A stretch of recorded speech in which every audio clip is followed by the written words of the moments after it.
Hi, my name is Nat Patel, and I'm a business major. Hi, my name is Monica Franco, and I'm a business major. We're actually here to pitch for the Salvosystem's team because they weren't able to make it due to religious observances. This is our team: Leal, Gila, Nate, and Rachel. Now, without further ado, let us begin. 703 million. That's the number of people aged 65 plus in the world, and by 2050, that number is set to increase by 10%, making it almost 2 billion. There's clearly an unprecedented growth in the percentage of the aging population throughout the world. In the US alone, 9 out of 10 Americans aged 65 plus want to stay home as long as possible, henceforth creating a problem in the act of the home care industry. Family members who simply don't have the time and energy to take care of their elderly loved one hire a caregiver to assist the elder with their daily living activities. The risk that comes with that is the potential abuse from the unfamiliar caregiver to the elderly, because at the end of the day, you truly don't know who this person is that you're giving all this trust and responsibility to. This puts family members at a constant worry for their loved ones, thereby having to manually check up on them very often, either in person or through their pre-existing cameras. This is very time-consuming and puts you in a state of paranoia. In fact, only 1 in 24 elder abuse cases are actually reported, showing us that vulnerable individuals can't really vouch for themselves. Enter Salvosystems. We remedy this problem by having a wireless device with advanced technology that detects abuse from all paid caregivers in the healthcare industry. By leveraging machine learning, both consumers and businesses immediately receive an alert to whoever necessary when abuse is detected. This eases the worry for our consumers that cases of abuse never go unreported and businesses are no longer put in jeopardy by their employees. Our value proposition model is made of customer segments, gains, pains, and what they're trying to get done. We then show how our company creates value to our customers by having gain creators, pain relievers, and products and services to correspond with each customer segment. After conducting a good amount of market research, we've created a detailed customer profile. Consumers are seeking remedies for their loved ones' safety and care with easy to use and reliable technology without spending a fortune. Ultimately, consumers want to be able to have the peace of mind without taking too much time out of their day. Salvosystems is their saving grace. Our company provides great value to our consumers in a plethora of ways.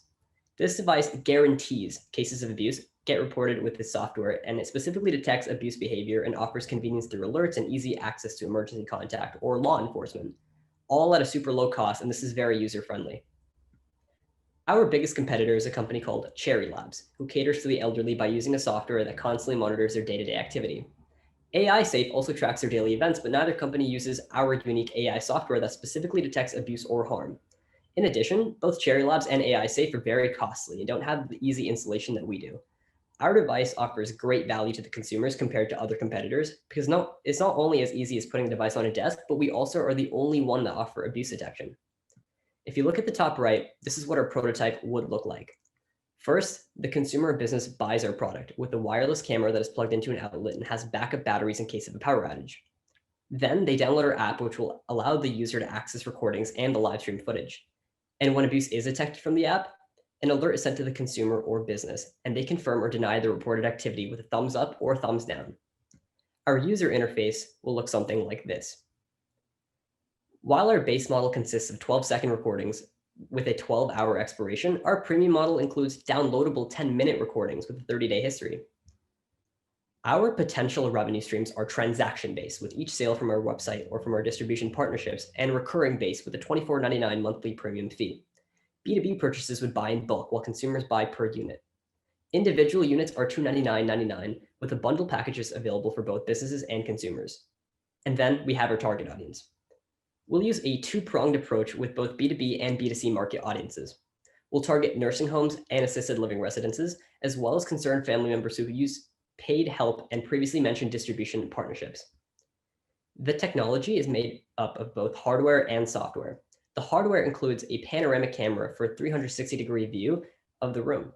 The microphone works with the sensors and camera to detect harmful activity.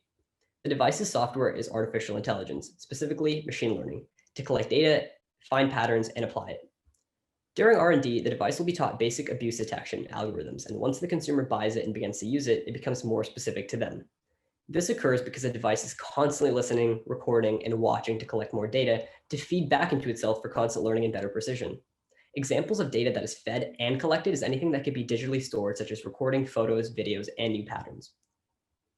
We would market our product by using pay-per-click ads, social media, SEO, billboards, and even doctor's offices, because we believe that families visiting places with an elderly loved one are more susceptible to noticing our product. We used a bottoms-up analysis to acquire a total addressable to help ignite our top-down analysis. Using both our B2C and B2B markets, we concluded with a whopping $102.7 billion. We then took our 13.9 million people that used the HCA OA reported, combined with the B2B and B2C markets in the US alone, and concluded with a serviceable addressable of 23.7 billion. We then chose to be super conservative and take a mere 10% from our B2C market and cut the B2B market in half, concluding with the $2.48 billion market. Our financial model is highly intricate, so in the interest of time, I just want to go through our assumptions. In our first year, we sold 1,000 units, but that's split up between B2C and B2B sales, and I'll go through that in a second. Our price per device is $299.99 plus a fixed cost of $24.99 per month. For our premium model, which is about $300 a year and is paid per purchase, not per device, and that's really important.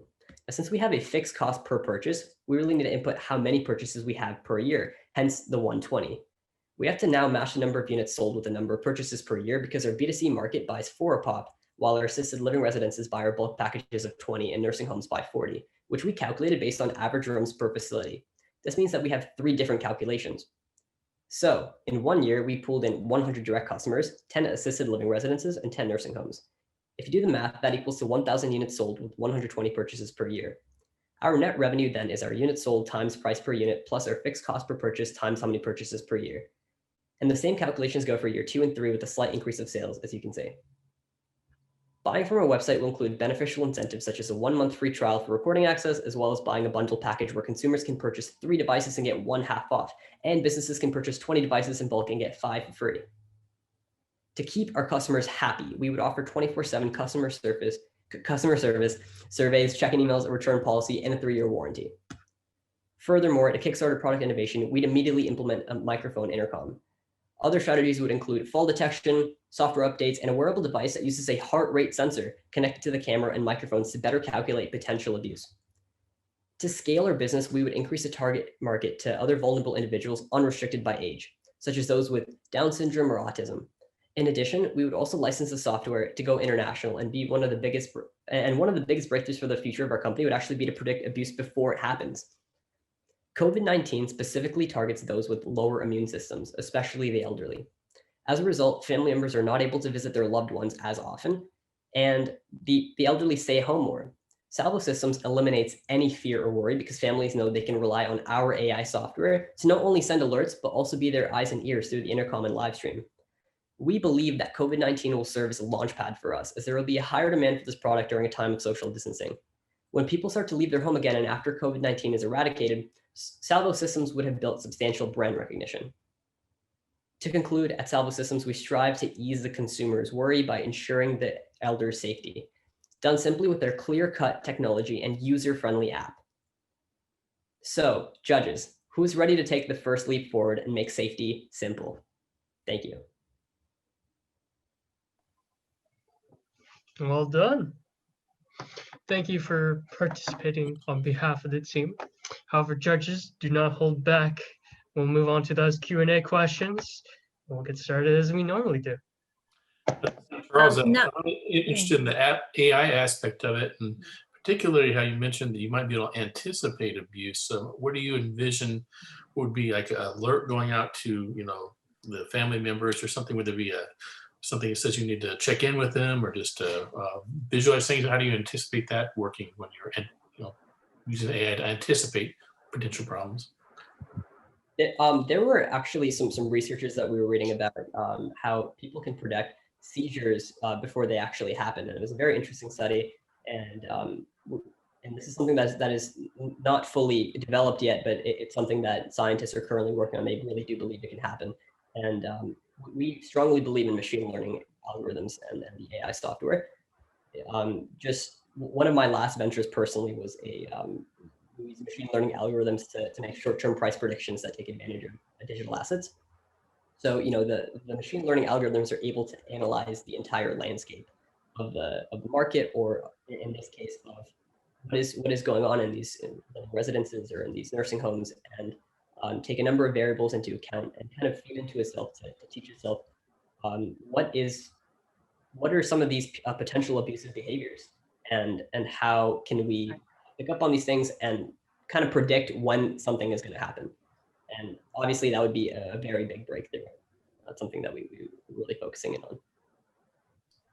Can you talk a little bit about how you imagine potential privacy concerns, trust issues, and maybe even the unintended consequences of bringing technology into a sensitive caregiving environment?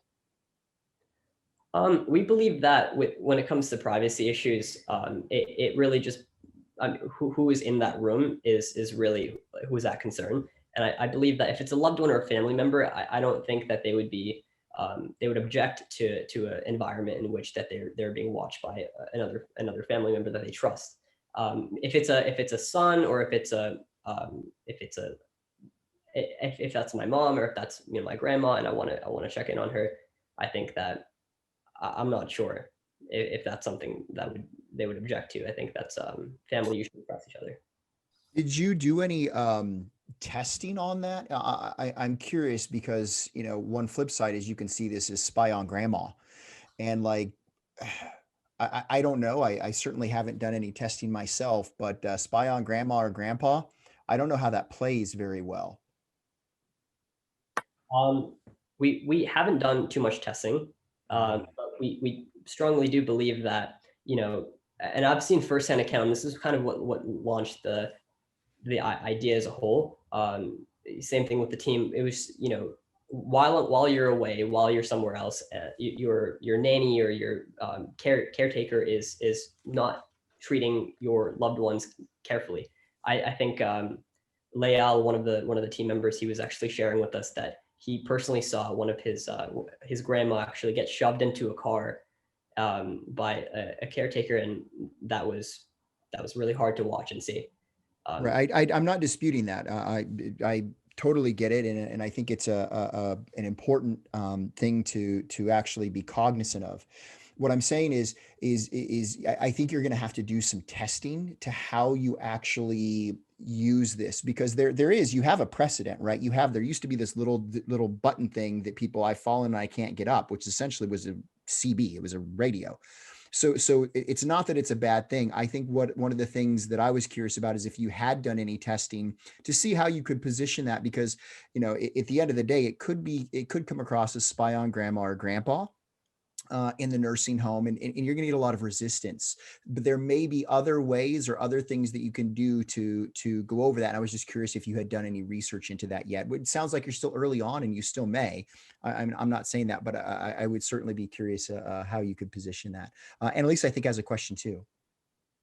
Thanks, Steve. And just to follow up, I mean, as someone who has a toddler and also has her father living with us with a chronic illness, and advocating for people, I think, is really important. So I think to Stephen's point, like finding a way to prototype this and maybe get the buy-in of the caregiver. I have had caregivers come to my house, and, trust issues. So it sounds like you're kind of combining Alexa with a nanny cam. Does that have to be applied in every single room? I just had a hard time kind of figuring out the logistics. I don't know if you could, I know we're running short on time, but maybe you could kind of clarify how that would play out, when you do have a prototype to execute. Yeah, I think that, really good points were brought up here. I think that with privacy, that could be a concern, and we definitely want to try to brand this in a way, or market this in a way that would actually not be an issue, and be very safe to actually market. We definitely don't want the spy on anyone concern. But in terms of how it would be positioned, we were envisioning that within these nursing homes or living residences, assisted living residences, there's usually a given room in which your loved one is being taken care of, and kind of placed there would be essentially what it is. It's also another factor that I do want to put out there is that it's motion detected. So it's usually, it won't be detected by sorry, the cameras and the microphone are motion detected, so it would actually turn on as somebody walks through, and it wouldn't be like a spy camera unless there's motion. So that would hopefully be the caregiver. All right.